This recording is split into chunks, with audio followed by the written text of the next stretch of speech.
la voix de l'attaque internationale, la voix de la vérité et de la vie.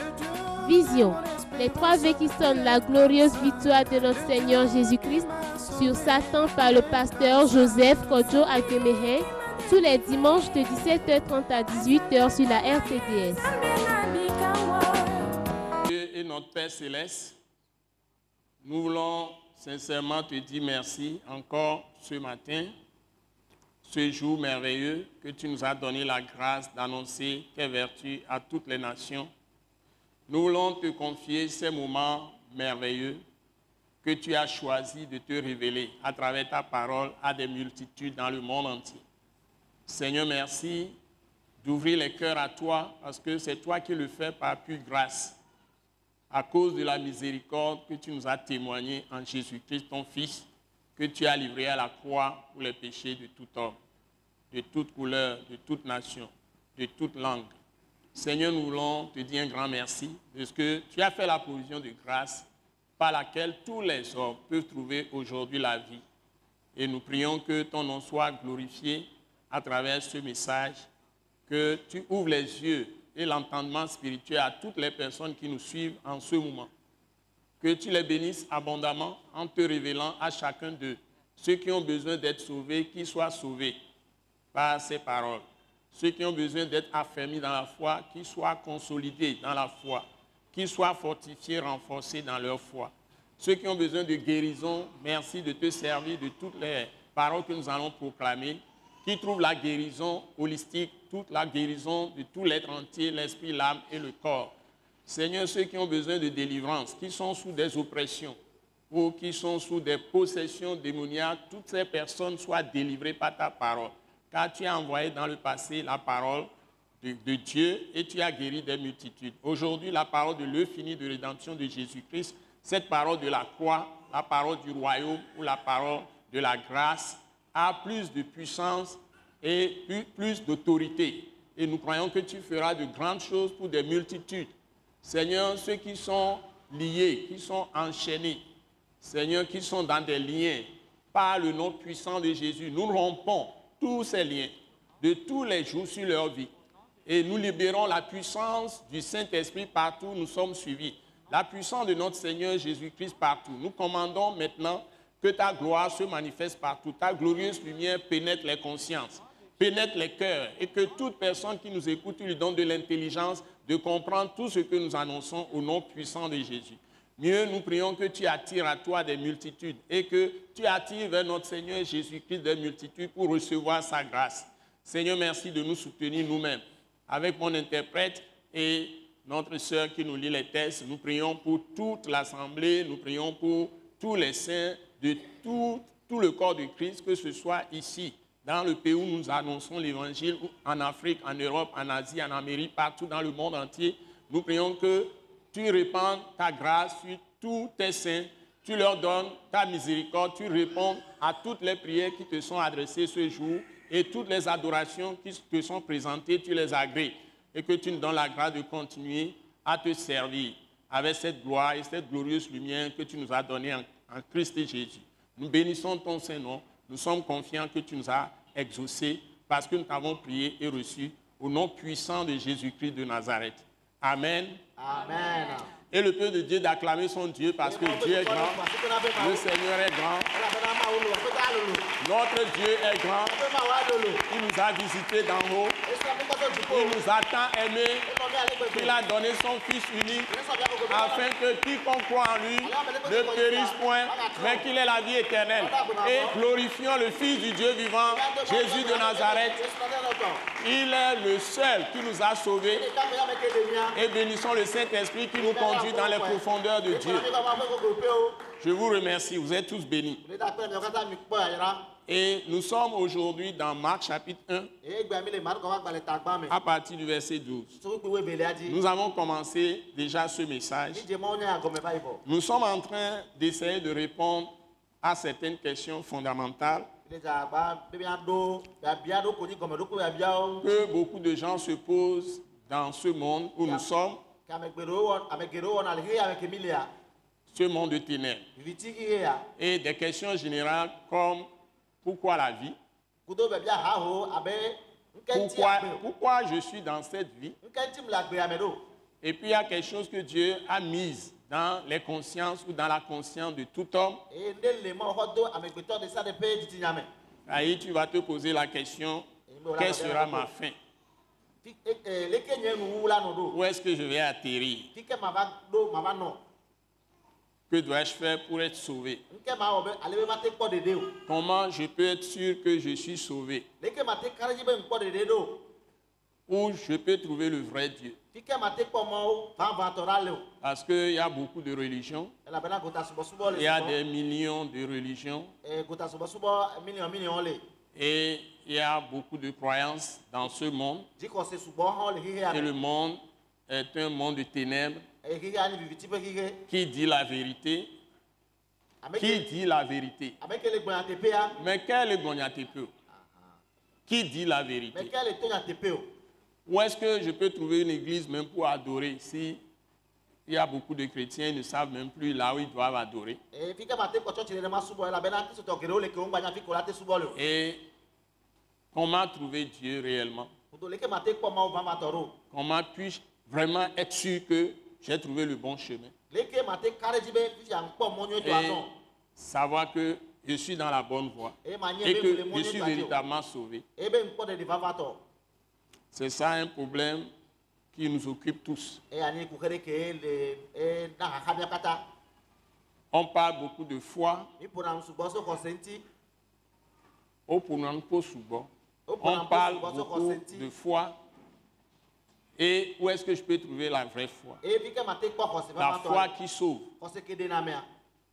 Quelle est cette foi-là? Comment on peut savoir que c'est une foi qui sauve? Il y a beaucoup de paroles, beaucoup de prédicateurs, beaucoup de différences, d'annonces de la manière d'être sauvé. J'ai dit il y a beaucoup de paroles.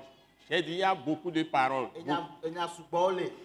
Ce n'est pas seulement des paroles de Dieu. Il y a beaucoup de paroles que les gens annoncent. Comment savoir que j'ai vraiment la foi qui sauve? Je rappelle que dans les coutumes africaines, les cultures africaines ont leur concept de Dieu et comment on peut être sauvé.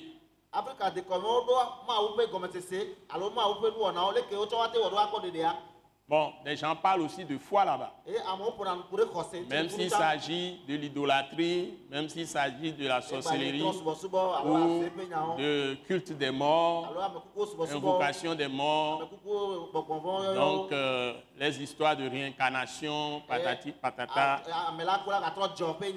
Ça existe dans plusieurs religions, plusieurs croyances, plusieurs cultures.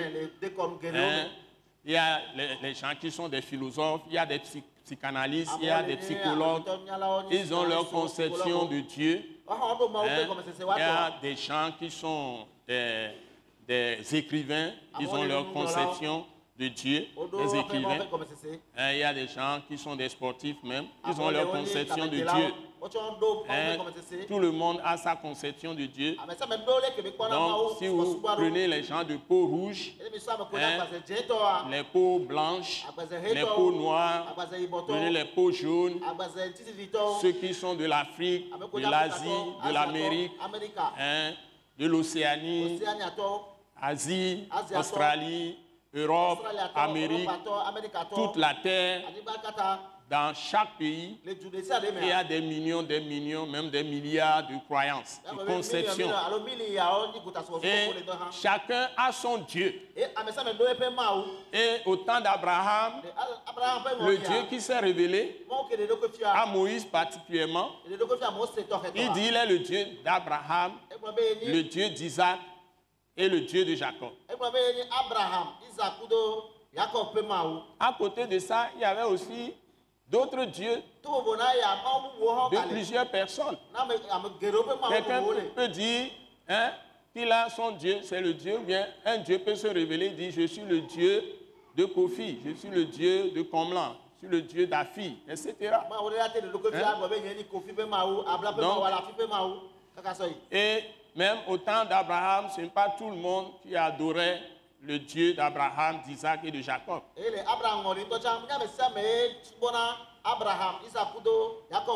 nous prenons son petit-fils Jacob, sa femme Rachel a volé les faux dieux de son père Laban. Bon, pourquoi elle a fait ça? Parce qu'elle ne croyait pas au Dieu d'Abraham, Dieu d'Isaac, Dieu de Jacob. Ou bien elle croyait vaguement, elle était dans la chair. Donc elle n'avait pas la vraie relation avec Dieu. Donc vous-même connaissez l'histoire, comment ça s'est terminé. Je parle bien de Rachel. Mais Dieu a parlé de Rachel dans la Bible. Nous le trouvons dans Jérémie 31, du point de vue prophétique. Et nous le trouvons aussi dans Matthieu chapitre 2, du point de vue réalisation de la prophétie de Jérémie 31. Mais Rachel a été sauvée, je crois, parce qu'elle a été sanctifiée par la foi de son mari.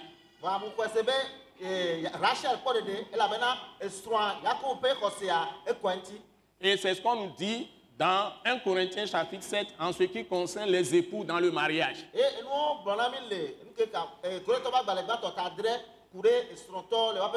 Donc si tu as un mari qui est un croyant ou qui est croyant vague, ou bien tu as une femme non croyante, mais elle est croyante vague, et le mari te permet au moins d'adorer ton Dieu. Il peut t'accompagner à l'église, mais même s'il n'entre pas dans l'église, il ne te crée pas de problème, il n'est pas contre ta foi, ou la femme n'est pas contre ta foi. La femme ne te crée pas de problèmes, ne te met pas dans les bâtons dans les roues, l'homme ne te met pas les bâtons dans les roues pour servir Dieu. Le 1 Corinthiens chapitre 7 nous enseigne que tu ne peux pas rompre ton mariage avec celui-là. Si la personne n'est pas contre le fait que tu sers Dieu et accepte de vivre avec toi dans la paix, et remplir ses fonctions de mari ou ses fonctions de femme au foyer, ce n'est pas que la personne te crée tous les problèmes pour te détruire. Parce que la personne est contre le ministère que tu fais ou bien contre ta foi de chrétien ou de chrétienne. Allô, ouais, n'a mais un titre. Donc, c'est que l'ouantio. Alors, les hémonées m'a obéi donc au léoa. N'est pas mère. Obéi à Pochosia et Cointi. Donc, on dit que ta foi a sanctifié cette personne. Et Dieu va toujours bénir cette personne, va faire du bien à cette personne. Et cette personne va te servir, va prendre soin de toi, faire tout. Si c'est une femme qui est soumise à son mari. Et si c'est un mari qui aime sa femme, qui lui fait toujours du bien. Donc, bien que Rachel n'était pas une femme de vraie foi, on peut dire que Dieu s'est occupé d'elle, mais ce qu'elle a fait, ça lui a coûté quand même par la foi. Elle dit qu'on lui donne un enfant où elle va mourir. Donc elle a prononcé la mort sur sa propre vie. Par incrédulité, il a dit à son mari, donne-moi un enfant ou je meurs. Et c'est ce qui lui est arrivé quand elle accouchait Benjamin, deuxième enfant, après Joseph. Donc, c'est de vous dire que ce n'est pas parce qu'on est dans une église qu'on a la vraie foi, qu'on connaît Dieu. Il y a plein de gens qui sont ennemis de Dieu, mais ils sont dans les églises. Donc, nous sommes un mouvement de réveil d'évangélisation. Action tout temps pour Christ international. Attaque internationale. Donc, Dieu nous a suscité pour annoncer la vraie parole de Christ, la vraie parole de l'œuvre finie de rédemption que le Seigneur Jésus-Christ a effectué pour tous les hommes de toute la terre, de tous les temps, de tous les lieux. Et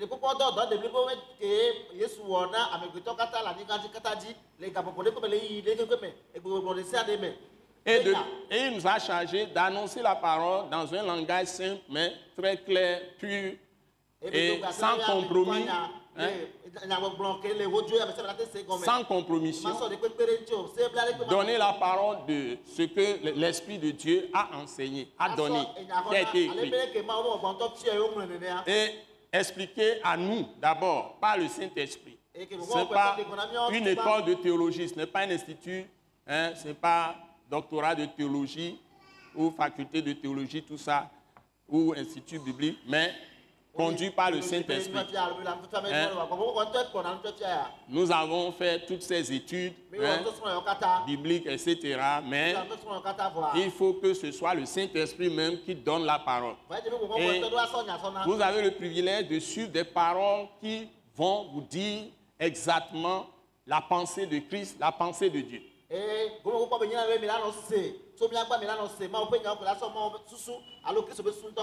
Voilà, donc quand nous abordons la parole, c'est dans un esprit d'extrême humilité.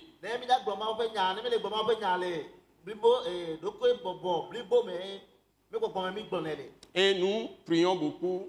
Hein, s'il faut jeûner, il faut se préparer. Et nous demandons au Saint-Esprit rien que l'esprit de parler à tous ceux qui nous écoutent. Donc ça fait près de 40 ans que nous sommes dedans. Donc nous sommes dans Marc chapitre 1 à partir du verset 12. Donc je vais demander à notre sœur, ma femme Ginette Grace, maman Grace Agbemehin, de nous lire ça. Elle va nous lire le texte. Nous sommes dans Marc chapitre 1, verset 12 d'abord jusqu'à 20.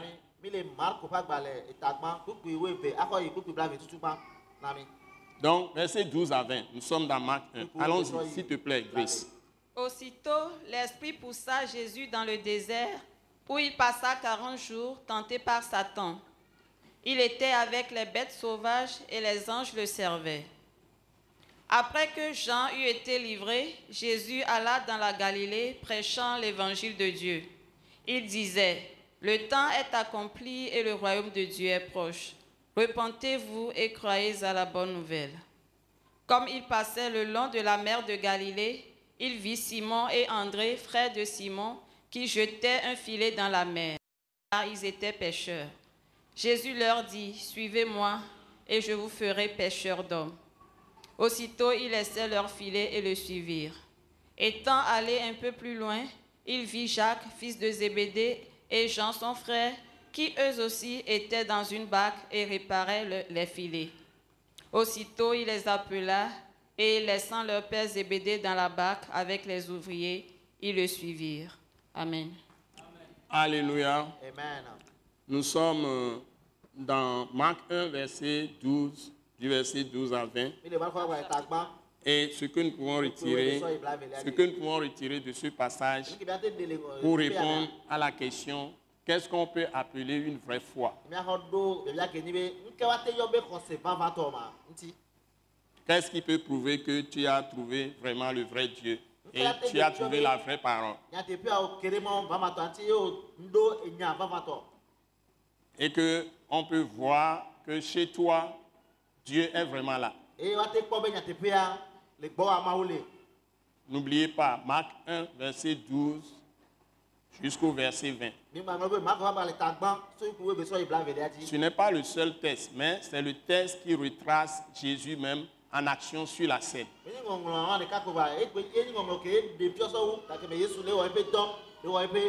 Le Seigneur Jésus-Christ, tel que Dieu l'a présenté, la Bible nous dit au commencement était la parole. La parole était avec Dieu. Et la parole était Dieu. Donc, première mention de l'évangile de Jean, chapitre 1.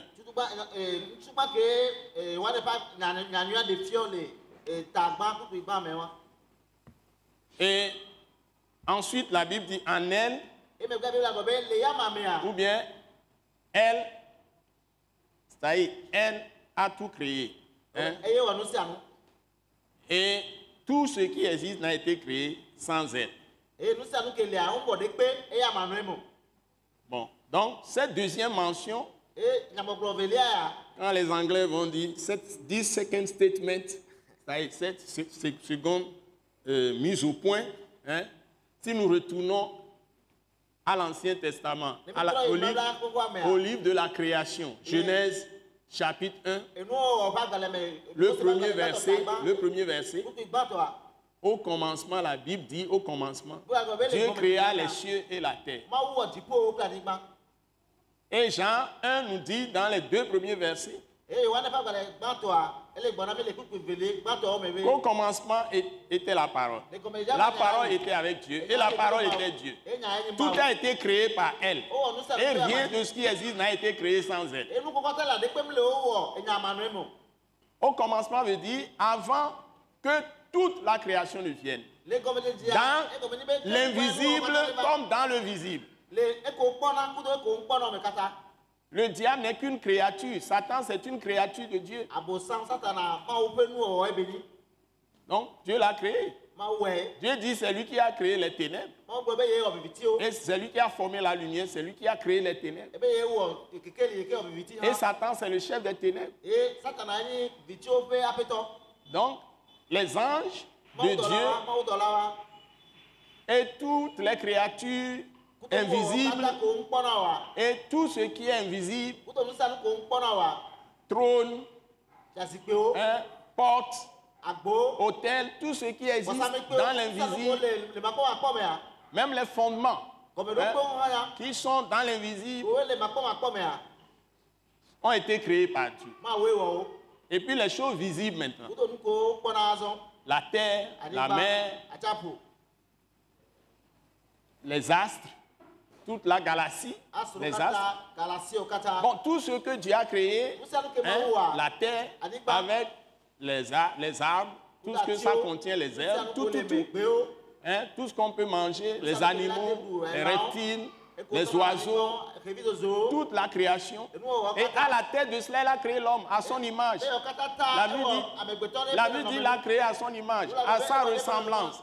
Et il a établi sur sa création au départ. Il l'avait mis dans un jardin pour le cultiver. Et il avait pourvu le jardin de tout ce qui est bon. L'homme devait souffrir de rien. Mais avant que l'homme ne soit là-bas, le diable était déjà dans le jardin. Satan était déjà là-bas. Et il a entraîné maintenant l'homme dans le péché. Et l'homme tomba.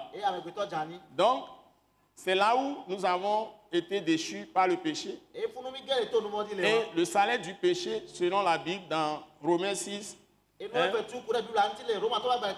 verset 23, le salaire du péché, c'est la mort. Mais, heureusement, Dieu maintenant va venir comme parole. Hein, il va venir comme parole et prendre un corps physique. C'est lui qui a tout créé. Mais il est esprit. Il faut qu'il soit dans des dispositions qui puissent agir sur cette terre. Parce que le péché a été commis sur la terre. Et dès que Satan a entraîné l'homme dans le péché, la conséquence est que le meurtre a suivi immédiatement. Les fils, les 2 premiers fils d'Adam et d'Ève, Caïn et Abel, hein, ils ont porté la semence du péché. Et ils étaient conscients de ce qu'ils doivent faire. Ils veulent avoir la grâce de Dieu. Il y a un qui a fait sacrifice des offrandes, des produits agricoles, des produits de la terre. Or, la terre a été déjà maudite. Dieu a maudit déjà la terre. Ça, c'est l'offrande de Caïn. Mais Abel avait perçu la vérité. C'est pourquoi vous avez besoin de la parole de la vérité, qui est la parole de la grâce, qui est la parole de la croix. Donc, Abel a discerné par la grâce de Dieu, selon la pensée de Dieu. Hein? Donc, Caïn a fait un sacrifice selon sa propre pensée. En tant qu'être humain. Il n'avait pas la vision de Dieu. Mais Abel avait la vision de Dieu. Et il a fait un sacrifice en offrant à Dieu le sang d'un animal. D'un animal de son troupeau. Et Dieu agréa son sacrifice.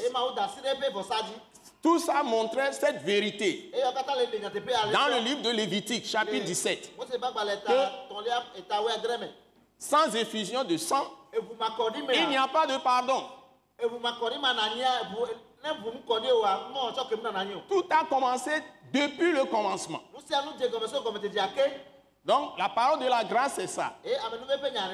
Donc, nous ne pouvons pas plaire à Dieu par nos propres efforts, nos œuvres, et avoir la justice. C'est-à-dire, Dieu va dire qu'il nous pardonne, nous sommes lavés de nos péchés, que nous pouvons retourner à lui, entrer dans son royaume. Ça ne peut pas être par notre philosophie, notre propre sagesse.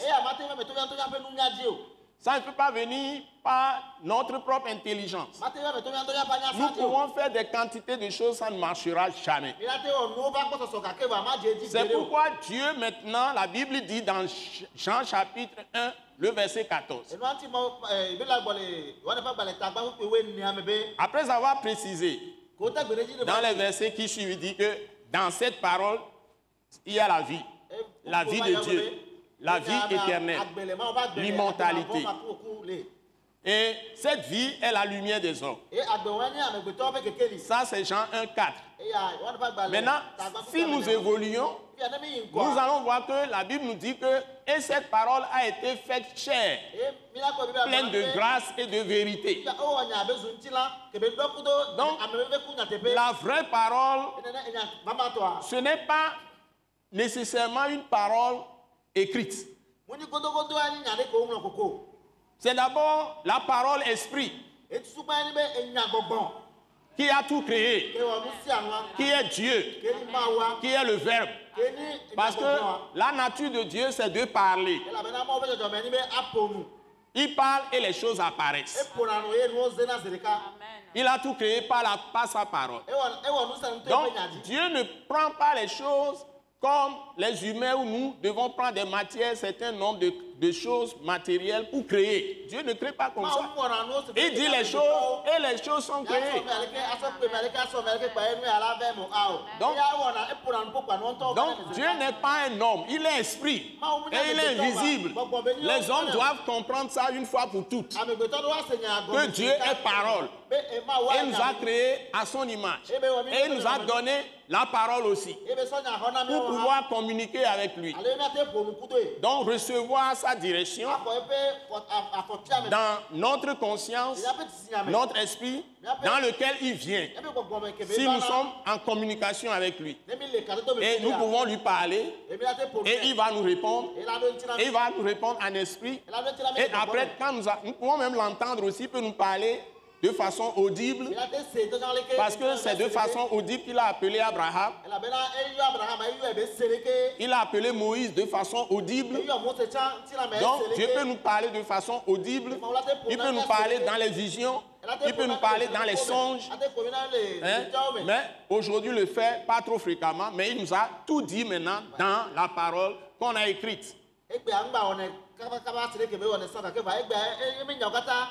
il nous a révélé toutes ses pensées. Et certaines choses qu'il nous faut, il nous le donne par l'esprit. C'est ce que Dieu fait aujourd'hui. Amen. Maintenant, c'est Dieu qui s'est fait chair, qu'il a annoncé lui-même par les prophètes, qui viendra pour racheter son peuple. Donc il s'est choisi un peuple échantillon, qui est le peuple d'Israël. D'abord, il a démontré sa puissance de façon visible et physique. Il a permis que ce peuple, en un temps de famine, soit allé rester en Égypte, au temps de Jacob, dont il a changé le nom en Israël. Jacob et ses enfants leur maison, tout ça, ils étaient grosso modo 70. Hein? 70 personnes. Et chemin faisant, ils sont devenus un grand peuple en Égypte. Quand Moïse allait les sortir d'Égypte, ils étaient environ 3 millions d'âmes.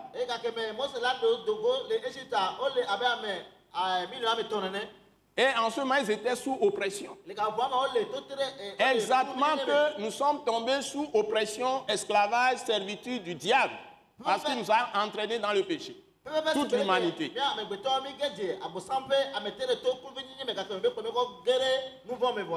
Donc Dieu montre toujours les choses en laissant une trace. Donc il va sauver ce peuple qu'il a choisi à travers Abraham, la descendance d'Abraham,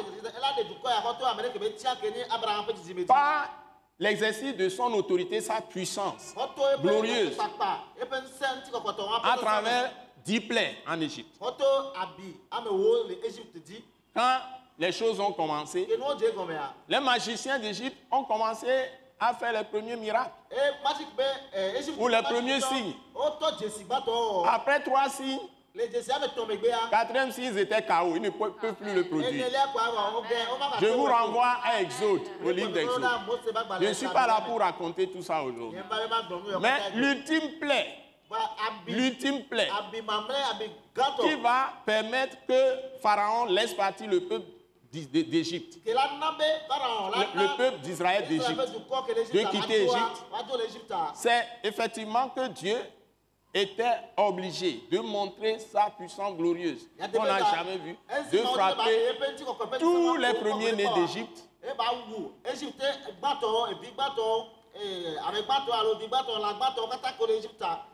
sans qu'aucun Israélite ne meure, ne meure dans le même pays, en donnant une instruction de sacrifice d'agneau pascal.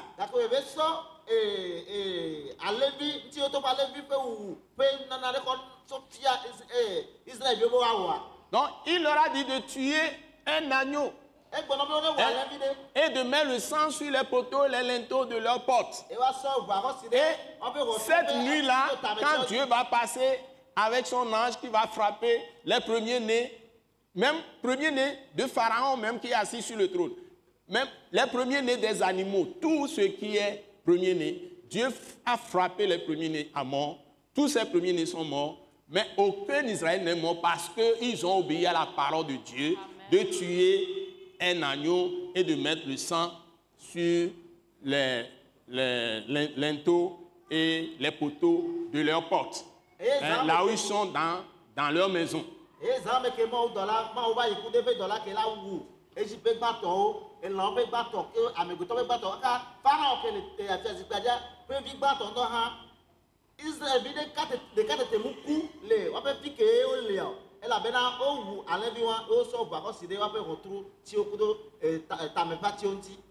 Nous pouvons dire odoto ma ubenya nous que les blancs tuant ma oué glonon Yesu e glonon Christo e glonon et ni nyala va trois ans amigbeto et funa me ale Egypte bani gbandia Christo le odo ganme e nyae le odo ma usebe nya sono bede on was oste na nya jinanko ne o honya gise yora be foi o hose ye o wedo dia nous que ma o glombe la veille non godo. Donc si tu entends la parole et que tu obéis à la parole, ce que Dieu a dit va t'arriver. Donc pour préserver les Israélites de la mort, le jour où l'ange de l'Éternel va passer pour frapper les premiers-nés d'Égypte, ils seront tous morts. Ce que tu as dit, j'ai déjà dit. Ils seront tous morts. Dieu leur avait dit de mettre du sang sur les poteaux et les linteaux. S'ils n'avaient pas fait ça, ils seraient morts. C'est ça que je complète. Donc c'est très important que nous comprenions. Et c'est l'agneau maintenant, le sang de l'agneau. Dieu a dit dans Exode 12, tu traduis, que je verrai le sang et je passerai au-dessus de vous. Et c'est la seule raison pour laquelle Jésus est venu. Donc si tu as le sang de Jésus sur tes oreilles, le sang de Jésus sur ta main, le sang de Jésus sur ton front, toutes les calamités qui passent par le diable, tout ce qui va passer, Dieu passera par-dessus toi. Si c'est même des jugements de Dieu pour détruire, tu ne subiras pas ce jugement. Donc c'est ça la raison d'être de tout l'évangile. Parce que je veux vous l'expliquer et vous lire ensuite le texte que Jésus est en train de dire. Et comment obéir à Dieu aujourd'hui et accepter la parole de Christ et bénéficier de ce salut comme les Israélites ont obéi en mettant le sang de l'agneau pascal sur les poteaux et le linteau de leur porte. Et ils ont été sauvés de la mort. La même chose aujourd'hui, si tu crois en Jésus.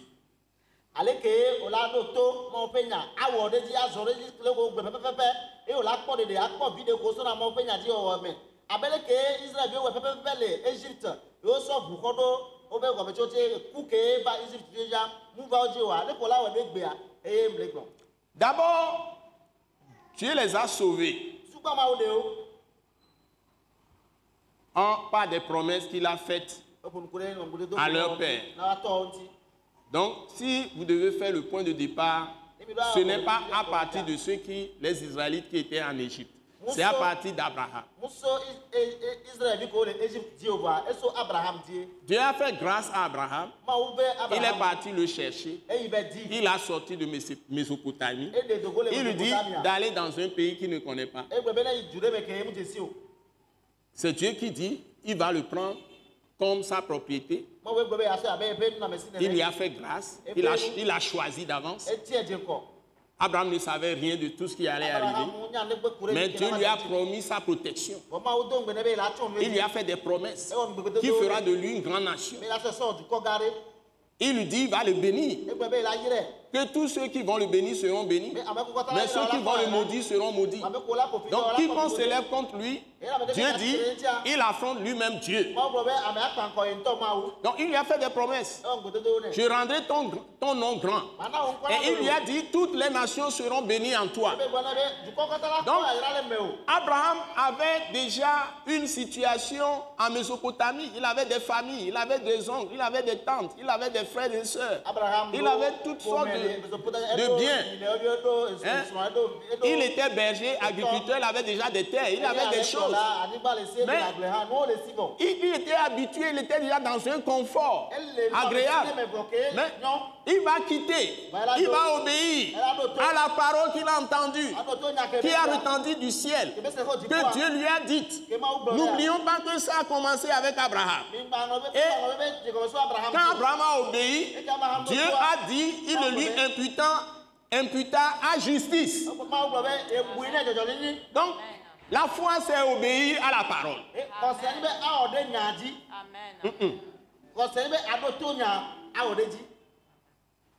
Donc, tu obéis à la parole. Cette obéissance est d'abord l'engagement du cœur. Ce n'est pas les œuvres que tu as faites. Ce n'est pas ça que je dis. Je vais traduire moi-même. C'est-à-dire que ici, là, quand on parle d'obéir, hein, ça veut dire quoi? Quand on te dit, ils ont gardé la parole, ça ne veut pas dire qu'ils ont fait la parole sans jamais faire une petite erreur. C'est faux. Nous, à mode tonya, au honya, oui, Abraham tonya d'avouer. Même Abraham a commis des péchés, mais Dieu ne l'a pas rejeté. Quand nous parlons d'obéissance, nous parlons de foi qui sauve. C'est d'abord au niveau du changement du cœur, du changement de la pensée à l'égard du péché et à l'égard de Dieu. C'est ce que ça veut dire foi. Merci Seigneur. Nous tout le monde qui est là, c'est gommé. Et les nibédés, à peau, dibétotron, kudo à peau, sous-soubétotron, agnasabétotron, do maunti, kudo nouvonti. Tu vas haïr le péché. Amen. Tu commences à haïr le péché. Tu as du dégoût pour le péché. Et tu aimes Dieu profondément. Tu es prêt à le suivre. Tu es prêt à le suivre. Tu es prêt à le suivre. Amen. Amen. Et dibétotron, ou agnasabétotron, et les nibédés. Tout moi, adoli susu, adoli ji, Kudo, nous vont, et comme on l'a fait, nous vont avoir nos George now. Ma banya gros tournou now. On l'a tiré, nous vont. Et Jésus, on m'a ba dovlo mao. On m'a ba nos onles, agbe à messibe mao moulone nous. On l'a do mao be vont. Et comme on l'a l'homme mao aller bébé. Et après, Djiji Fefere, la peau Djime, quoi, pour Soussoupata, et trop de maunti. Et on l'a dit, Mao be l'on nous paye là-haut. Voilà, on va les gars, la fille de Wama, on va me faire la chon nous Dieu. Amen. Nous, on a mis grâce. Mao ba me faire. Donc, quand tu es maintenant, tu reçois la parole de Dieu. Tu as changé ton. Ça veut dire que tu as changé ta position. Ça veut dire que la parole a renouvelé ton intelligence parce que l'Esprit de Dieu agit dans ta pensée, dans ton intelligence, agit dans ton cœur. Appuie la parole. Maintenant, si tu n'es pas orgueilleux, tu es prêt à obéir à Dieu.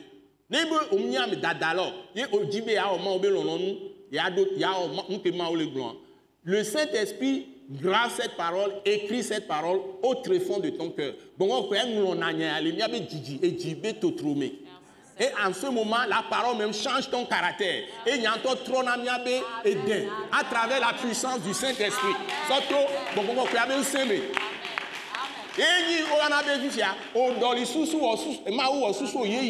C'est Dieu qui t'a donné une nouvelle intelligence avec le travail de l'esprit qui utilise la parole comme l'épée pour couper la tête à tous les esprits méchants qui te poussaient à te révolter contre Dieu. Amen. Et bon, on fait Zanama Obenya Sibe et Yinene et bien la Sotané et dans Kopata, Kopata, au tout on a nouveau de Maunti. Tu es devenu une nouvelle créature. Et ce que tu vas faire maintenant, c'est de suivre simplement Dieu, c'est de suivre simplement Jésus à travers ses paroles.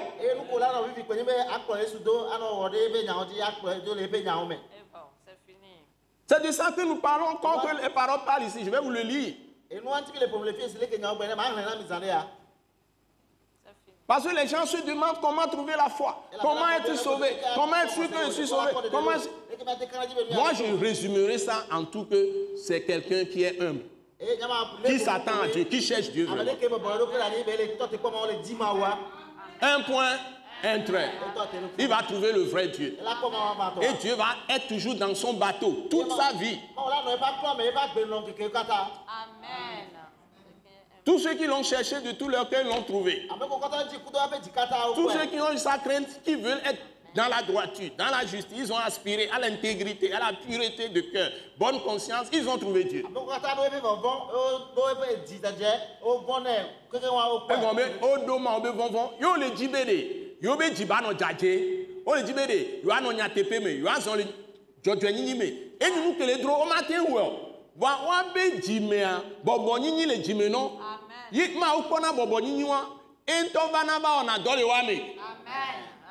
Amen. La parole de la grâce que je prêche, ce n'est pas tout le monde qui peut l'interpréter. C'est pourquoi j'essaie de vous le dire en effet en minant moi-même. Merci Seigneur. Merci Seigneur. S'il vous plaît, c'est une révélation du ciel. Ce n'est pas quelque chose que j'ai appris dans un livre. Jésus venait enseigner l'apôtre Paul. Jésus m'a enseigné. Amen. Donc, ici, la Bible nous dit, concernant Jésus dans Marc chapitre 1, à partir du verset 12, je vais vous montrer comment on trouve la vraie foi. Aussitôt, l'Esprit poussa Jésus dans le désert, où il passa 40 jours, tenté par... Il passa 40 jours, tenté par Satan. Est-ce que vous croyez que quand les démons vont vous tenter ou Satan va vous tenter, Satan a une force? Satan n'a aucune force. La Bible commence à nous dire que le Saint-Esprit a conduit Jésus dans le désert. Dans Matthieu 4, c'est écrit noir sur blanc. Pour être tenté par le diable. C'est Dieu même qui permet à ce que le diable ou bien un mauvais esprit ou bien Satan te tente. Ça ne vient pas au hasard. C'est-à-dire que si Dieu ne permet pas un malheur dans un pays, regardez Job par exemple. Job croyait que Dieu l'a oublié, Dieu ne l'aime pas, Dieu n'est pas Dieu l'a oublié ceci, qu'il est juste, Dieu n'a pas tenu compte de sa justice. Il a dit beaucoup de mauvaises paroles et Dieu le lui a reproché quand Dieu est apparu. Parce que nous ne savons pas ce qui se passe au-delà de ce que nous voyons physiquement. Aujourd'hui, tout nous a été révélé.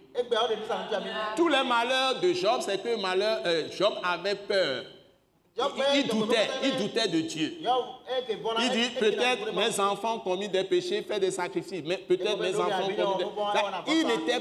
Il était dans l'hésitation, il était dans le doute. C'est ça qui a ouvert une porte de Satan sur sa vie. Mais Dieu le soumettait à une épreuve pour montrer sa glorieuse puissance. Le diable a fait tout ce qu'il a voulu, mais considérons la fin de l'histoire. Job a été guéri. Dieu lui a redonné double de tout ce qu'il a perdu. Il lui a donné tous les enfants qu'il a perdus. Peut-être pas par la même femme, par une autre femme. Amen, amen, amen, amen.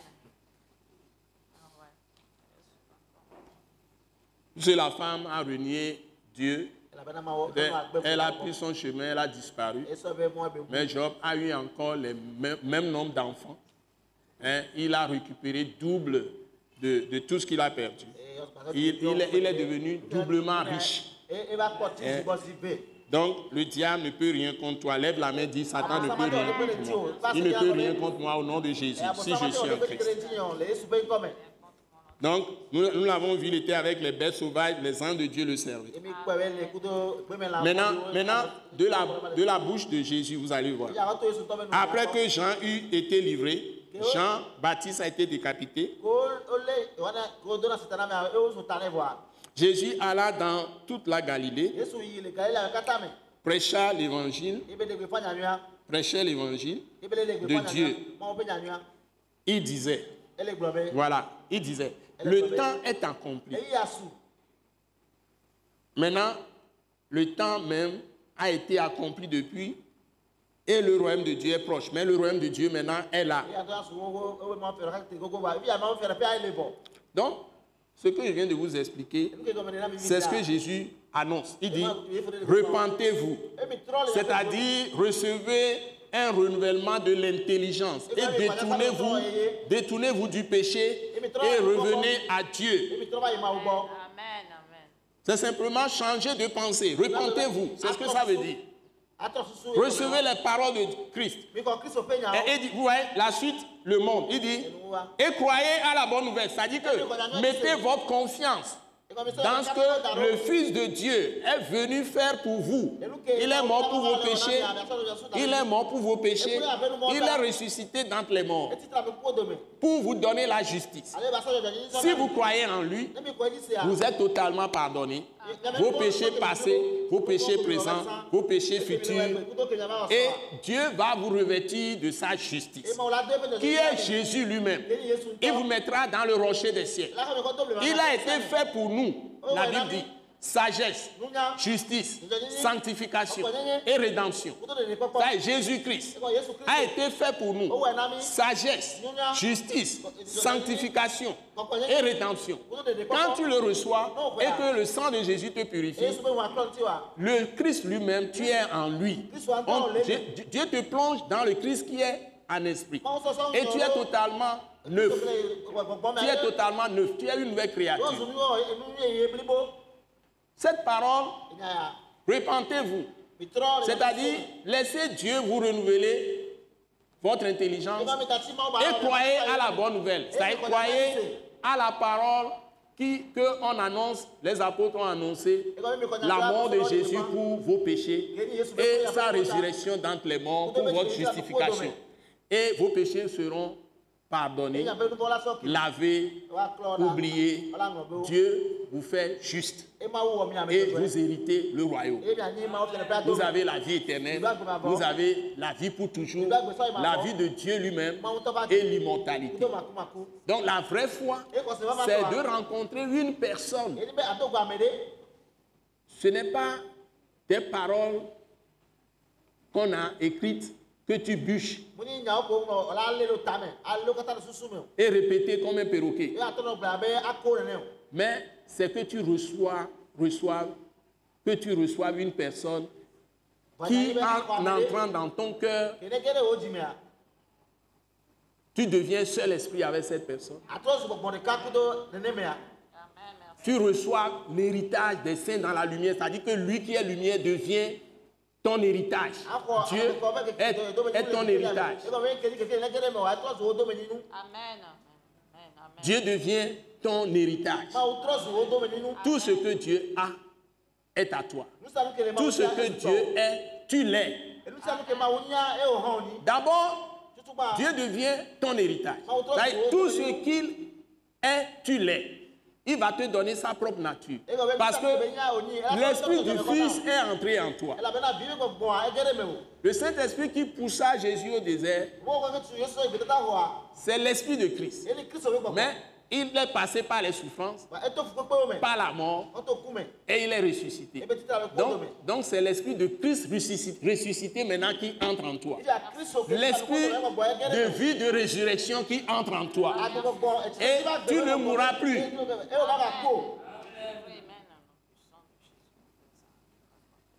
Et la clé, la Bible nous dit, il passait le long de la mer de Galilée. Il vit Simon et André, le frère de Simon, qui jetaient un filet dans la mer, car ils étaient pécheurs. Et comment croire? Écoutez bien. Nous sommes dans Marc 1, verset 17 ou verset 16. Jésus leur dit, suivez-moi. Le monsieur est en train de passer. Les gens sont en train de jeter filet. Regardez la scène. Prenons la photo. Hein? Ils sont en train de jeter filet. Ils sont des pêcheurs. Jésus, lui, il n'est pas en train de faire la pêche. Il marchait, il passait. Et puis, Jésus leur dit, suivez-moi. Et je vous ferai pêcheur d'hommes. Aussitôt, ils laissèrent leur filet et le suivirent. Où est-ce que vous avez vu ça une fois? Ils ont changé totalement de pensée. Des pécheurs qu'ils étaient, ils suivent quelqu'un qui leur dit d'emblée, suivez-moi et je vous ferai pêcher d'hommes. Tout de suite, ils ont laissé tous les filets. Vous savez combien ça coûte filet qu'on jette dans la mer? Ils n'ont même pas eu le temps d'aller vendre les filets. Amen. C'est ça l'obéissance. Ils ont changé de mentalité. Nous devons renouveler totalement notre intelligence avec les paroles de Christ. Si nous voulons connaître ce vrai Dieu. Et Dieu va nous donner cette assurance que nous sommes sauvés. Et tu sauras que tu sais que tu sais. Amen. Merci Seigneur Jésus. Il va te donner cette assurance. Étant allé un peu loin, il vit Jacques, fils de Zébédée, et Jean, son frère, et Jean, son frère, qui eux aussi étaient dans une barque et réparaient les filets. Aussitôt, il les appela. Hey, vous là, venez. Alléluia. Regardez un peu la scène, voyez la photo. Et la Bible dit, et laissant leur père, Zébédée. Dans Matthieu dit, et des ouvriers. Il y avait des ouvriers. Ils ont une entreprise commerciale de pêche. Laissant leur père, Zébédée, les ouvriers dans la barque. Voilà, c'est écrit même ici, avec les ouvriers. Ils Le suivre. Donc, croire, c'est suivre une personne. Amen, amen, amen. Merci, Seigneur. Ce n'est pas des rites. Ce n'est pas la tradition. Ce n'est pas sorte de pain qu'on mange, c'est de ceci. Tout ça, c'est des choses que Dieu nous a donné de faire, mais ça ne remplace pas la personne. Ce n'est pas la quantité d'œuvres, la quantité d'activités. Donc, ce n'est pas quand tu fais le tour du monde, tu as gagné 1 million d'âmes, 1 milliard d'âmes, que tu vas hériter le ciel.